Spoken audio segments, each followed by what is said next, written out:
بسم الله الرحمن الرحیم. سورة البقره له 188 آیت څخه د پښتو ترجمې سره. اعوذ بالله من الشیطان الرجیم. یا ایها الناس، ای خلکو، کلو خورئ مما له هغه څه څخه فی الارض چې په مځکه کې دي، حلالا طیبا حلال پاکیزه، ولا تتبعوا او متابع کیږي خطوات الشیطان د پلونو د شیطان، انه یقینا دی لکم تاسې ته عدو دشمن دی مبین ښکاره. انما صرف یامرکم امر کوي تاسو بالسوء په بدو، والفحشاء او په بېحیاتوب، وان تقولوا او دی چې ووایاست علی الله پر الله ما هغه څه لا تعلمون چې نه پوهیږئ. ای خلکو، په مځکه کې سته حلال پاکیزه شیان خورئ او د شیطان په پلونو پسې مه ځئ، بېشکه چې هغه ستاسو ښکاره دښمن دی. یقیني خبره دا ده چې شیطان تاسو هم په بدو او بېحیا کارونو ګماري، او هم په دې چې پر الله هغه څه ووایاست چې په اړه یې پوهه او دلیل نه لرئ. په دغو آیتونو کې هدف د خلکو د هغه غلط ذهنیت اصلاح ده چې د الله له حکم پرته حلال شیان پر ځان حراموي، او دا د ځان لپاره تقوا او د ثواب ترلاسه کولو ذریعه هم ګڼي. له دغې جملې هغه څه هم دي چې د مکې مشرکانو د الله له حکم پرته پر ځان حرامول، چې تفصیل یې د سورة انعام په 188 آیت کې تر 109 پورې واضح دی. مناسبت او اړیکې یې دا دي چې مخکې د شرک هغه ډولونه رد شول چې له الله سره نور خلک یا نور مخلوقات په مینه کې برابروي. دلته هغه شرک ردوي چې له الله سره بل څوک په شریعت جوړولو او حلال او حرام ټاکلو کې برابروي. دلته الله تعالی خپلو بندګانو ته دا حکم کوي چې هغه شیان حرام نه کړي چې الله تعالی نه دي حرام کړي. حلال هغه شی دی چې الله یې مخنیوی نه وي کړی، او د طیبن لفظ چې ذکر کړی، طیب بیا هغه پاک چې طبیعت نفرت نه ورڅخه کوي، عقل او بدن ته زیان نه رسوي. قرآن کریم د سورة اعراف په 32 آیات کې تر 33 آیات پورې وایي: قل من حرم زینة الله التي اخرج لعباده والطیبات من الرزق. ای پیغمبره ووایه چې هغه د ښایست وسایل چې الله د خپلو بندګانو لپاره پیدا کړي او دغه پاکیزه روزي، دا چا حرام کړي دي؟ قل هي للذین آمنوا فی الحیاة الدنیا خالصة یوم القیامه.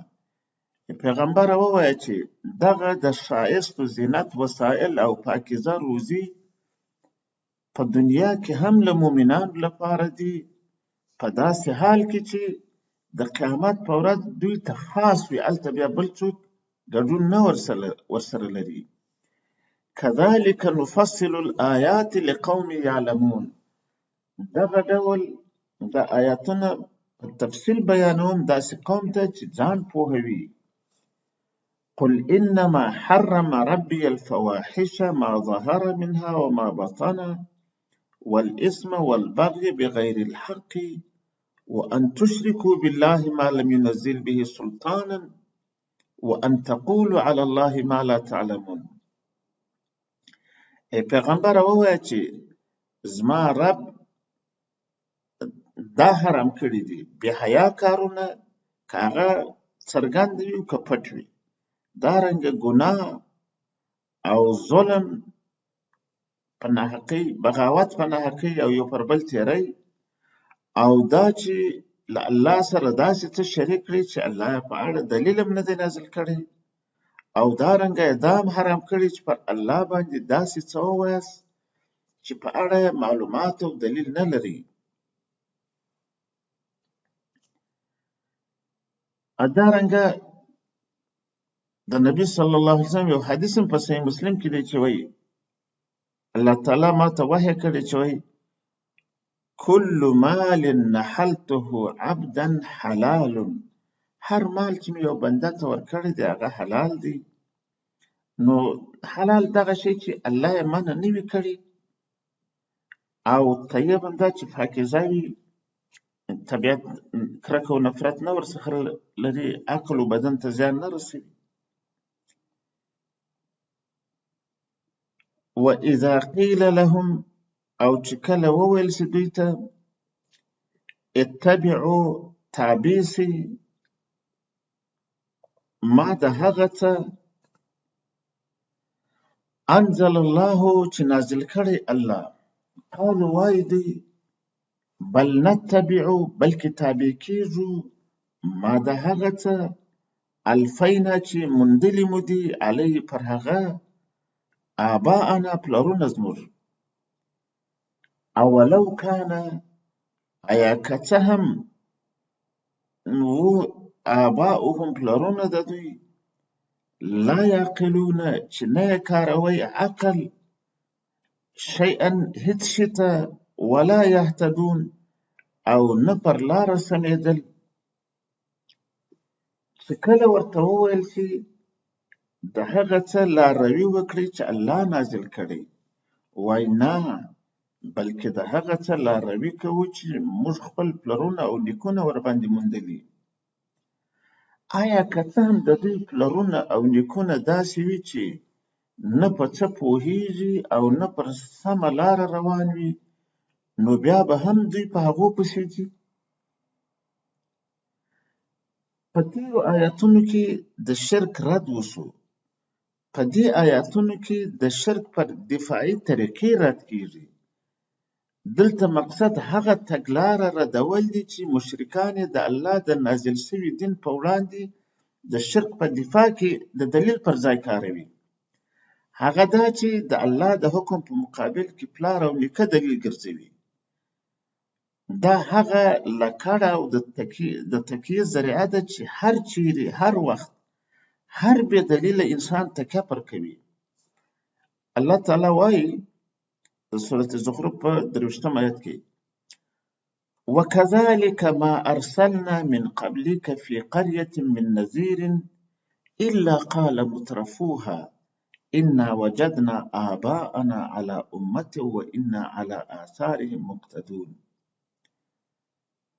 همداسې مې ستا تر مخه چې په هر ښار کې کوم پیغمبر لېږلی، د هغه ښار نغزولو ورته ویلي موږ یقینا خپل پلار او نیکه پر یو طریقه موندلي، او موږ د هغوی پر پلونو او پاته میراث په هغوی پسې روان یو. دلته له پلرونو څخه یوازې نسبي پلرونه نه دي مراد، بلکې هر هغه څوک مراد دی چې د الله د دین په مقابل کې لاس پسې نیول کیږي، که زورواکه مشران وي یا هغه دین پوښه مشران وي چې څوک پاپ ورته وایي، څوک بابا ورته وایي، او څوک یې په نورو نومونو یادوي.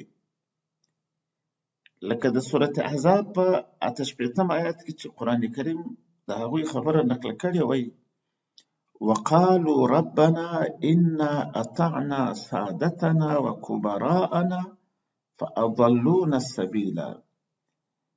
او د قیامت په ډګر کې به د کافران وایي چې ای زموږ ربه، موږ د خپلو سیدانو، سردارانو او مشرانو لاروي وکړه، نو هغوی موږ د خپلې لارې د اصلي لارې څخه بې لارې کړو. نو دلته سادتنا او کبراءنا هم ذکر شوي دي، یوازې نسبي پلرونه او نیکهګان مراد نه دي. د آیات وروستۍ جمله چې وایي اولو کان آباؤهم لا یعقلون شیئا ولا یهتدون. دا جمله ښیي چې قرآن کریم دا نه وایي چې د مشرانو لاره یو مخ پرېږدئ، هېڅ مه ورڅخه زده کوئ، بلکې یوازې د هغوی هغه خبرې پرېښول پکار دي چې یا د عقل مخالفه وي یا د قرآن مخالفه وي. ځکه دا یو حقیقت دی چې هر انسان خپل انساني خویونه، خبرې او ټول بشري علوم له خپلې کورنۍ، مشرانو او نورو انسانانو له تجربو څخه زده کوي. علم یو له بل څخه نقلوي، او دا نه یوازې چې قرآن یې نه منع کوي بلکې خلک ورته هڅوي. قرآن کریم د سورة نحل 43 آیت کې وایي فاسألوا اهل الذکر ان کنتم لا تعلمون. که تاسو نه پوهیږئ له پوهانو څخه پوښتنه وکړئ. نو اصلي ښه خبره دا ده چې د نورو انسانانو د خبرو منلو او ردولو په هکله دغه قرآني لارښوونې په نظر کې ونیول شي. ومثل الذین کفروا، او صفت د هغو کسانو چې کافران سوي، کمثل الذي، لکه صفت د هغه چا دی، ینعق چې غږ کوي، بما هغه څه ته، لا یسمع چې نه اوري، الا دعاء و نداء، مگر بلنه او ناره، صم کاڼه دي، بکمن ګونګیان دي، عمي ړانده دي. فهم نو دوی لا یعقلون نه کاروي عقل. کافران له خپل دعوتګر سره هغه چاته ورته دي چې داسې څه ته نارې وهي چې له چغې او بلنې پرته بل څه نه اوري. دوی له حق څخه کاڼه، ګونګیان او ړانده دي، نو خود به نه پوهیږي. دلته هدف د دین په وړاندې د کافرانو د بې پرواهۍ مثال بیانول دي. او له مخکې سره مناسبت دا دی چې په مخکې آیتونو کې دا بیان وشو چې کافران د الله د دین په مقابل کې خپل مشران دلیل ګرځوي. دلته د دین په وړاندې د دوی د بې پرواهۍ په نتیجه کې له دین څخه د دوی بې خبري او ناپوهي بیانوي.